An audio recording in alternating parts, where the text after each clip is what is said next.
welcome to Blue Justin. I'm still Justin, I'm still not Blue.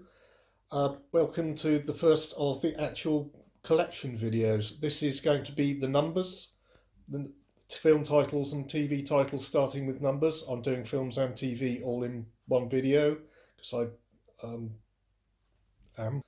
So let's get started. Number 1, 10,000 BC. Actually, I better take it out of the slip because I'm getting nasty reflections. It's a protective cover. This is the steelbook. It was given to me by my wife, wonderful wife, on our 11th wedding anniversary, which is steel, which made it nice and easy for her. Very, very attractive steelbook in my opinion. There is a second steelbook, I believe, with a colour cover similar to the regular Blu-ray, but I actually much prefer this one. 12 Angry Men, absolute classic. Took me years and years to get round to watching it. Why, I don't know, because I'm an idiot.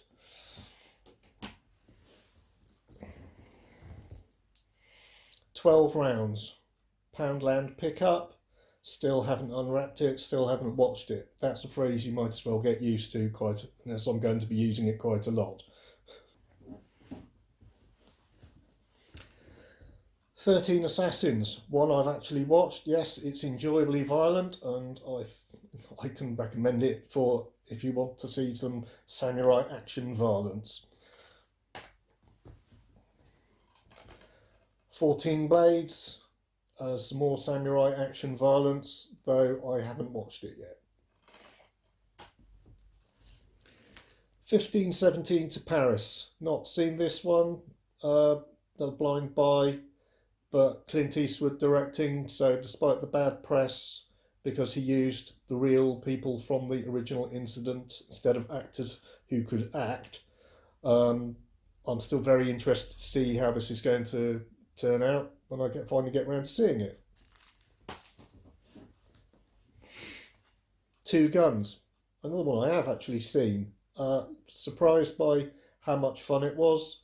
Mostly lots of action violence, but with a few twists, and the leads worked very well together in my opinion. 21 Days, one of 2 films I've got about the Freddie Heineken kidnapping. This one has Rutger Hauer in, the other one Anthony Hopkins in the same role as Freddie Heineken, and I think they take a different slant on the same story. Haven't seen either of them, but both of them were only £1 from Poundland in the days when they were still £1. 21 Jump Street. 22 Jump Street. 22 Jump Street is the one with the nice slip, and of course that's the one I found from in Poundland, so make sense of that as you will. Still haven't seen either of them. 3 Days of the Condor, absolutely classic spy thriller. Haven't actually seen it on the disc, but I have obviously seen the movie. You can't possibly go wrong with a cast like Robert Redford, Faye Dunaway, Cliff Robertson and Max von Sydow.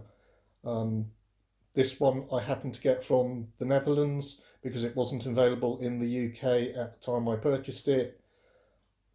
If you want to get it, you can now get a UK release of the same film by Eureka. Time to move on to the second pile. Right, on to the second pile. 3 Days to Kill. I still haven't seen it, haven't opened it, blind buy, but it sounds pretty good, if not 100% original, with the protagonist trying to perform a certain mission to get the cure for that will keep him alive. 30 Days of Night. Yes, another unwatched blind buy, but I really like vampire movies, so I suspect I'm going to like this one. And I like the idea of the permanent nighttime up in the North Circle.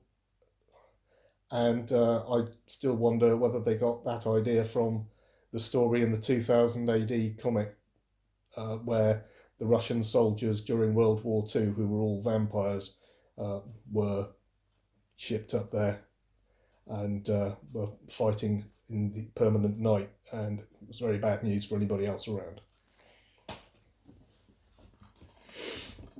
300, one of my favourite movies, absolutely brilliant action based on the graphic novel.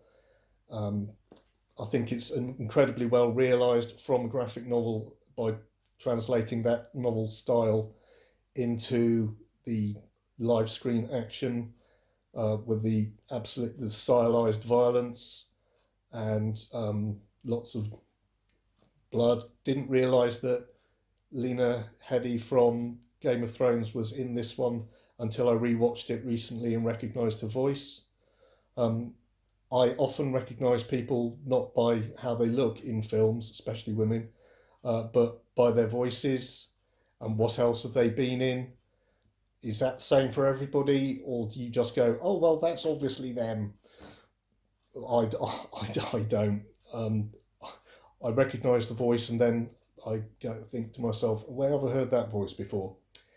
And if you do recognise someone in a movie and you just can't put your finger on who it is, do you have to look them up or worry about them, or do you sit there and worry about it for the rest of the movie, or do you just put it out of your mind and just watch onwards? Comment below with what you do if you recognise someone but can't put your finger on who it is. 300, the follow-up. That's 300 Rise of an Empire. Again, I got the Steelbook, and again, I haven't watched it yet. I hear it's not as good as the original 300, but if it's even half as good, to be perfectly honest, I think I'm going to enjoy it a lot. And it's got Lena Headey again. 303 Squadron. Blind buy, but I like my war movies. This one appears apparently a little bit inaccurate in the sense that it doesn't show why this particular squadron was so successful. It doesn't recognise or demonstrate any of their tactics. But I'd still like to see it and hopefully enjoy it.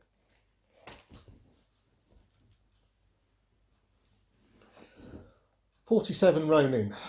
Blind buy, but I think I'm going to enjoy it anyway. Here's a samurai film, and I don't even have to worry about the translation.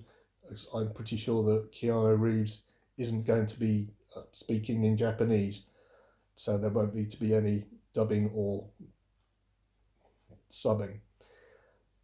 Keanu Reeves as a samurai warrior, that should be interesting, I always thought at least. And finally, 633 Squadron. Haven't opened this one yet, but I have seen the film before. Absolutely love it. This is a quite new release, and though I hear the transfer isn't the absolute best it could possibly be, it is significantly better than any other transfer anywhere in the world, and it's not for sale anywhere else in the world apart from the UK as far as I know, though I have on authority that despite the fact it says it's region B locked, if you order it from the States, it is region A compatible. Onto the TV. I only have two, and you can probably guess what they're going to be, knowing my penchant for action and violence by now, even the small number of titles.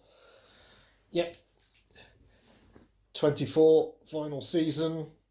I would have them all on Blu-ray, but I'm pretty sure that they're not available on Blu-ray, well, certainly not in the UK last time I looked. Please comment below if you were going to correct me here, because I would love to get them all on Blu-ray.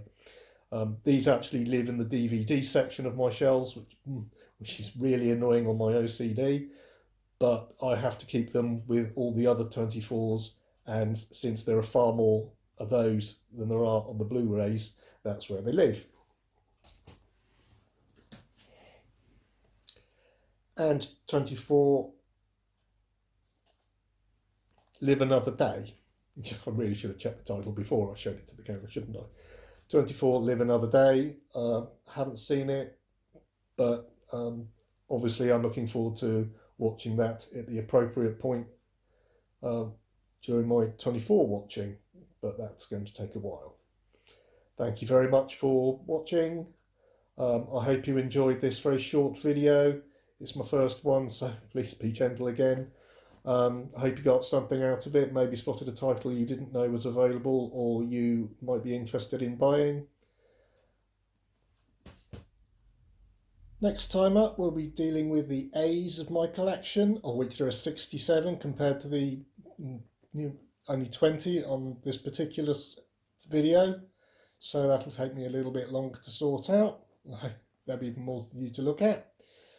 In the meantime, please hit like if you like the video, subscribe, hit the notification bell if you're to make sure that you get contacted about when I do get round to putting the A video up.